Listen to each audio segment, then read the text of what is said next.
Next up on WTV, the second semester starts today, this week's edition of Trivia, and today's Sports Minute. WTV's Daily Update starts now.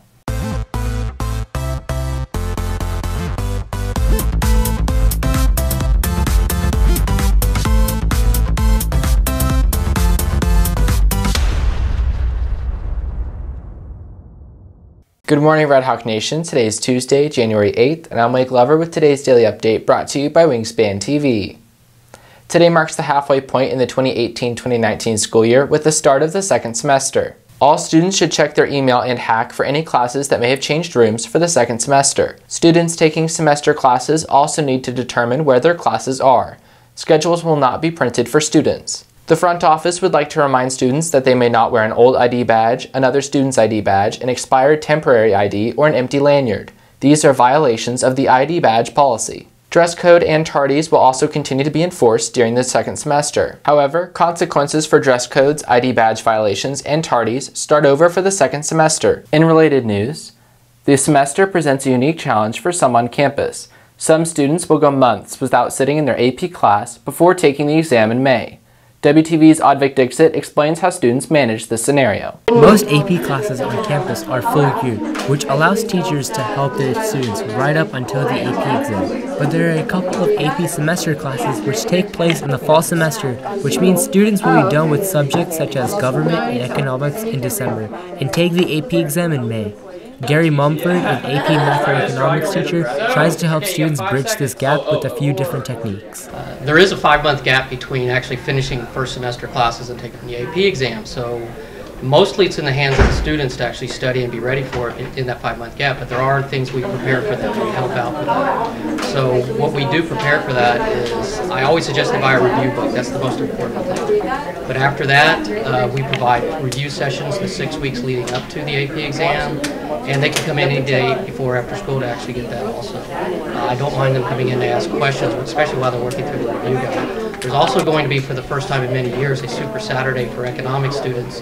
One long review session for anybody in the entire district to come to on a Saturday to get some extra help. In addition to teachers helping students prepare, students have their own methods to keep fresh on the subjects. It's not a difficult class. I just think that you need to study the flashcards, study the vocabulary, and study the book, and you'll be prepared for the exam.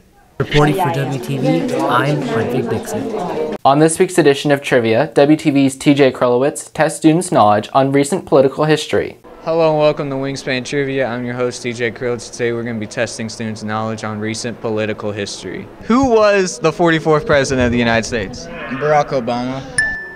Obama! Martin Luther King Jr.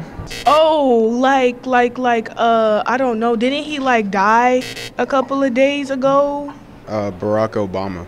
Who is currently the Vice President? Pence.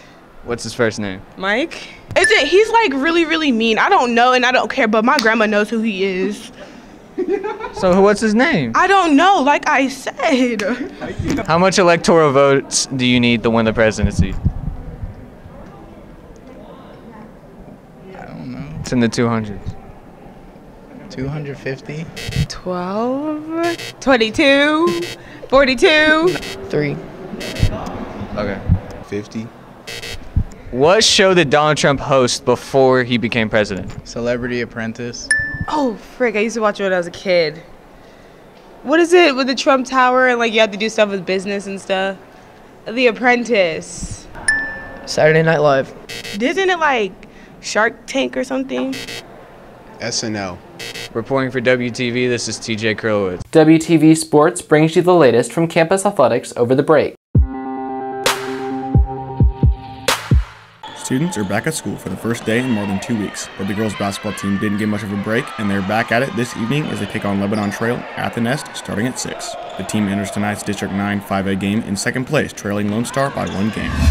Immediately after the girls' game finishes, the boys will take the court against the Trailblazers.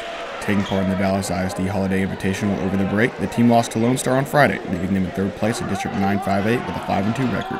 For WTV Sports, I'm Walker Shippey. If you're looking for more from Wingspan, you can follow us at Liberty Wingspan on Twitter, Instagram, and Facebook, or visit our award-winning website, libertywingspan.com. Please stay tuned for today's announcements. Second semester classes begin today. If you have any announcements for the WTV Daily Update, please email libertywingspanstaff@gmail.com. That's it for today's Daily Update. This is Wade Glover for Wingspan TV.